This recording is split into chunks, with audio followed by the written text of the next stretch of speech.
vous allez pouvoir intervenir, mais il y a pas mal de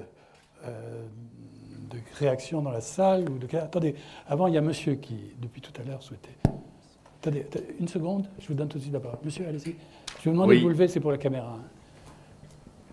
Laurent Elgozi, je suis d'une part praticien hospitalier à Nanterre, d'autre part élu à Nanterre depuis plus de 20 ans maintenant, et surtout président d'une association qui s'appelle Élus Santé Publique et Territoire, qui rassemble aujourd'hui une cinquantaine de villes, mon représentant, plus de 7 millions d'habitants, et qui a comme objectif précisément de développer les politiques locales de santé dans un cadre contractualisé avec l'État et pour réduire les inégalités sociales et territoriales de santé. Alors je suis content d'avoir entendu tout ce que j'ai entendu, même si il y a beaucoup de choses qui, pour les gens qui s'intéressent à la santé publique, sont aujourd'hui des évidences. Cela étant, c'est toujours bien de les rappeler, on ne le fait pas suffisamment. 3 évidences pour moi. Premièrement, le développement social, la richesse économique, la croissance dépendent de 2 principaux piliers. La formation et l'éducation d'une part, la santé d'autre part, et que les 2 sont intimement liés. C'est vrai dans les pays riches, c'est vrai dans les pays en développement, c'est vrai partout. C'est donc un investissement essentiel, capital humain, appelons-le comme on veut, et ça ne doit jamais être considéré comme un coût. C'est un investissement sur le long terme, donc ça ne peut pas être décidé par des intérêts privés, mais uniquement par les pouvoirs publics, décidés, régulés, organisés par les pouvoirs publics, ce qui exige, et je suis complètement d'accord avec Christian Saout là-dessus, qu'il y ait préalablement un débat public éclairé, avant j'y reviendrai. Deuxième évidence, le financement de cette affaire-là est exclusivement fait par le citoyen, par l'impôt, les cotisations, ou par le financement direct qui augmente de plus en plus. C'est donc un bien, si c'est un bien public, nous sommes convaincus à ESPT qu'il doit y avoir un financement public, socialisé, solidaire, et donc une décision publique qui en décide. C'est un choix politique, c'est fondamentalement un choix politique, ça n'est qu'une question politique, avec des sous-questions. Quelle part pour le financement socialisé, solidaire d'une part, le financement privé d'autre part, c'est ce qui a été dit à propos des États-Unis, et quelle dépense, puisque la question a été posée par M. Péricard sur quel est le taux optimum, quelle dépense pour quelle couverture, qu'est-ce qu'on finance avec ça? La question du panier de soins, pour reprendre ce terme, mérite là aussi d'être débattue en débat public, ce qui n'est pas le cas. Troisième évidence, la santé, ce n'est pas l'absence de maladie. Je trouve qu'on parle beaucoup de soins et pas beaucoup de santé. Alors on peut en discuter, mais grosso modo, on admet quand même que 20% de l'amélioration de l'espérance de vie de l'état de santé, c'est le système de santé. Et là-dedans, on peut se poser la question de quelle est la part de l'innovation dans le médicament, combien ça pèse là-dedans. Et puis 80%, c'est les conditions de vie, le logement, le travail, les transports, bref, ce qui contribue à l'estime de soi, à la confiance et finalement au bonheur. Quand on est heureux, on est moins malade que quand on est malheureux, pour être extrêmement caricatural, mais cette idée-là me paraît assez fondamentale. Aujourd'hui, les inégalités sociales et territoriales de santé sont croissantes. Juste un chiffre, 7 ans de différence de vie, de différence de vie moyenne entre Nanterre et Neuilly, 2 villes adhérentes à Élus Santé Publique et Territoire, séparées par la Seine. C'est proprement insupportable et là, il n'y a pas besoin de débat public pour le savoir. Sur ces inégalités sociales et territoriales de santé dont on vient de dire un mot, ce n'est pas un problème moral et un problème éthique seulement, c'est un problème économique, vous l'avez dit. Je veux dire, 7 ans de différence d'espérance de vie, c'est un frein au développement économique, c'est un frein à la croissance, c'est un frein à la richesse, collective. Et puis c'est un problème de citoyenneté. Les inégalités sociales et territoriales de santé minent le pacte social, minent la cohésion sociale et sont facteurs de destruction de la société. Donc c'est pas seulement un problème moral. À partir de ces 3 évidences qui, encore une fois, méritent d'être rappelées, une conviction. On arrivera à améliorer l'état de santé de la population globale par la territorialisation des politiques de santé. C'est-à-dire agir là où les gens vivent, là où les gens sont malades, là où les gens souffrent, là où les gens meurent. Et nous sommes convaincus que les collectivités territoriales détiennent un certain nombre de leviers sur beaucoup de déterminants de la santé. Encore une fois, le cadre de vie, le logement, les sports, l'alimentation scolaire, la gestion de la petite enfance, l'action sociale, etc. Tout ça, ce sont des facteurs qui sont aux mains des leviers, des déterminants de la santé qui sont autant de leviers aux mains des collectivités territoriales. Et donc, si on ne commence pas par avoir un débat public local, et je rejoins là encore ce que disait Christian Saou, si on n'a pas de débat public local, on ne saura pas déterminer ni les besoins, ni les ressources, ni les enjeux, ni les priorités, ni qu'est-ce qu'on fait dans le lien entre la médecine libérale de premier recours et l'hôpital, qui là encore sont peu ou prou, en tout cas dans lesquels les élus locaux ont à voir. Bref, si on veut que la démocratie sanitaire advienne et donc que la santé ne soit plus confisquée par les experts ou les énarques de Bercy, il faut qu'elle advienne au niveau local. Et véritablement, nous plaidons là-dessus. Alors ce débat sanitaire local, il est possible. Moi, j'emmène dans plein de villes. Voilà. Il est difficile parce que c'est compliqué, donc il faut qu'il soit éclairé. Mais il est possible, il passionne les gens et il est évidemment utile parce qu'après ça, les choix deviennent non pas évidents, mais en tout cas plus ou moins compris. Là encore, il est évident que la politique ne va pas être la même. Je caricature volontiers, mais entre Nanterre et Neuilly, les besoins ne sont pas les mêmes, les ressources ne sont pas les mêmes, la population n'est pas la même. Mais dans les deux cas, il faut mener des politiques locales de santé publique. En tout cas, c'est ce que Élus Santé publique essaye de faire, en commençant par, et ça a été dit, par la formation des élus. Mobilisation des habitants, débat public, formation des élus, à partir de quoi on peut essayer d'avoir véritablement une politique locale de santé. Deux autres remarques sur le corporatisme médical, et je suis médecin.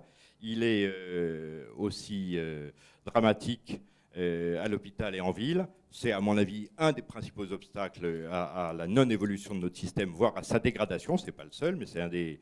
Je veux dire, quand on voit que le schéma ambulatoire ne sera pas opposable, c'est un désastre. Voilà. Quand on voit que le principal combat des chefs de service hospitaliers, c'est qui décide, est-ce que c'est le chef de pôle ou est-ce que c'est le directeur, c'est consternant. Et puis deux dernières petites remarques. Les parlementaires américains ont peut-être plus de moyens, plus d'informations. Ce n'est pas pour autant que leurs décisions sont meilleures. Merci. Alors, il y avait une autre intervention. Monsieur, oui. Oui, éventuellement après, parce que là, il va y avoir un certain nombre de questions que vous voudriez peut-être aborder avant qu'on revienne sur la question de l'espérance de vie, sur laquelle je voulais faire juste un petit point de... Allez-y, oui, on va... Bon, là, Jean-François Toussaint, je préside la commission de prévention au Conseil de santé publique. Il est excellent qu'on puisse voir effectivement le débat s'élargir sur un certain nombre d'autres déterminants que ceux que nous avons abordés jusqu'à présent, mais sur lesquels finalement Philippe Aghion et Gérard de Pouvreville avaient levé un certain nombre d'indicateurs. Deux points, celui que Didier Tabuteau ramène apporte sur la diminution de la mortalité routière. Le point principal, effectivement, sur lequel on a eu 5% de réduction avec la mise à disposition des radars le long des routes de France, a été doublé l'année dernière, avec une diminution de 10% en juin 2008, 15% en septembre, à nouveau 10% en janvier 2009, essentiellement lié à la diminution des heures roulées en France, sur les routes nationales et sur les autoroutes. Donc on voit là qu'il y a des déterminants beaucoup plus forts qui sont en train de se mettre en place et sur lesquels les conditions un petit peu turbulentes que nous allons vivre pourraient avoir des impacts très forts sur l'ensemble de nos indicateurs. Et en particulier sur celui de l'espérance de vie, il y a un point sur lequel vous ameniez, Monsieur Vigneron, un certain nombre des éléments de réduction de cette croissance d'espérance de vie. Quand on regarde le taux de croissance sur le premier quart du XXe siècle, on est à gagner à peu près 6 mois par année sur l'ensemble de la population mondiale, pas seulement sur les pays développés. Bien entendu, les pays développés sont un petit peu plus précoces dans ce terme, mais la Chine va suivre avec un demi-siècle d'écart cette progression rapide. Sur le dernier quart du XXe siècle, on n'en est plus qu'à 3 mois, on a diminué par 2. Et pour la première fois en France, en 2008, on a stagné dans l'espérance de vie masculine et on a régressé d'1 mois. 84 années,4 précisément, pour l'espérance de vie féminine. Donc, accident statistique ou en tout cas prémisse, il est là un certain nombre de points à regarder sur, de façon plus générale, les critères agrégés qu'on va prendre en ce qui concerne notamment celui de l'espérance de vie, dans laquelle tous ces déterminants vont pouvoir jouer, également les échelles de temps sur lesquelles une étude sur une trentaine d'années ne permet pas forcément de voir l'ensemble des politiques accumulées, et quels que soient les gouvernements démocrates ou républicains aux États-Unis, de gauche ou de droite en France, la continuité d'un certain nombre de ces grands déterminants pourrait éventuellement amener à des constatations tout à fait différentes, en particulier sur la diminution de ces capacités de croissance actuelles. Enfin, dernier point sur la publication que vous signaliez dans Le Monde, la question des énergies qui sont peut-être au départ, au XIXe siècle, celles qui vont permettre l'ensemble de ces croissances, pourrait expliquer que Total fasse encore autant de publicité actuellement. Merci beaucoup. Oui, un mot.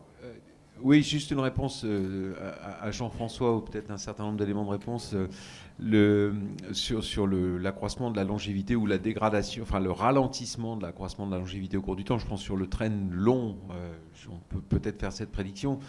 Il se pourrait qu'il y ait un ralentissement de l'allongement de la longévité aussi lié complètement à une évolution assez dramatique des déterminants sociaux dont il parlait tout à l'heure. Baisse de la croissance économique, accroissement des inégalités sociales. Il y a des études assez probantes, alors sur 10 ans, ce qui est rien pour Jean-François qui regarde des tendances séculaires, mais qui montrent par exemple que l'épisode du gouvernement Thatcher au Royaume-Uni, avec la politique libérale qu'elle a menée et d'accroissement des inégalités sociales, s'est traduit par une dégradation des indicateurs macro de la santé des Anglais. Hein, donc, presque plus que le système de santé, je suis assez d'accord pour dire qu'il y aurait c'est des facteurs qui pèsent extrêmement lourd dans cette affaire-là. Mais par rapport à la contribution du système de santé, et si on se place justement sur le long terme, on est tout le temps en train de dire mais l'accroissement de la longévité, c'est l'intensité des soins qu'on donne pour les personnes âgées, etc. Tout ça qui fait que ça prolonge et tout. Oui, mais en fait, il ne faut pas oublier aussi que c'est les investissements qu'on fait tout au long de la vie, en fait, par le biais du système de santé et par le biais de l'offre d'intervention qui, effectivement, permettent quand même de guérir des gens. C'est par cet investissement-là aussi qu'on contribue à l'allongement de la longévité et à l'allongement de la longévité en bonne santé. C'est-à-dire, à nouveau, il faut regarder toute la courbe. C'est ce que disait Philippe tout à l'heure. Je ne sais pas, la discussion sur la longévité, on a l'impression c'est... Ah bah oui, mais c'est parce que finalement, on fait de plus en plus de soins aux personnes âgées qu'on améliore la longévité. Mais c'est pas là que les progrès sont les plus sensibles. Les progrès sont les plus sensibles, c'est ce que montrait Philippe Aghion, quand on investit sur le 0-40 ans. Je veux dire, c'est là où on fait des progrès majeurs. Et si vous discutez avec des médecins et des médecins généralistes, ils vous disent très très bien qu'aujourd'hui, ce qu'ils font mal, c'est justement au tournant 40-50 ans. C'est là où ils font pas très bien en matière de prévention et en matière d'intervention, parce que c'est à ce moment-là qu'en fait qu'on gagne les années de vie en bonne santé. Donc je voulais juste dire, il ne faut pas simplement regarder le haut de la courbe, enfin les âges les plus avancés. Il faut regarder l'investissement qui est fait tout au long de la vie. Et les investissements et le système de santé, il ne faut pas oublier qu'il est efficace aussi dans les années, enfin, en gros, de 0 à 40 ans ou à 50 ans, c'est là où il a contribué de façon assez massive à l'augmentation de la longévité. Le contre-exemple, c'est évidemment la dégradation de l'espérance de vie et l'augmentation de la mortalité prématurée dans les pays de l'Est. Le jour où finalement les systèmes publics de santé, qui n'étaient pas très bons, mais qui étaient au moins existés, se sont effondrés.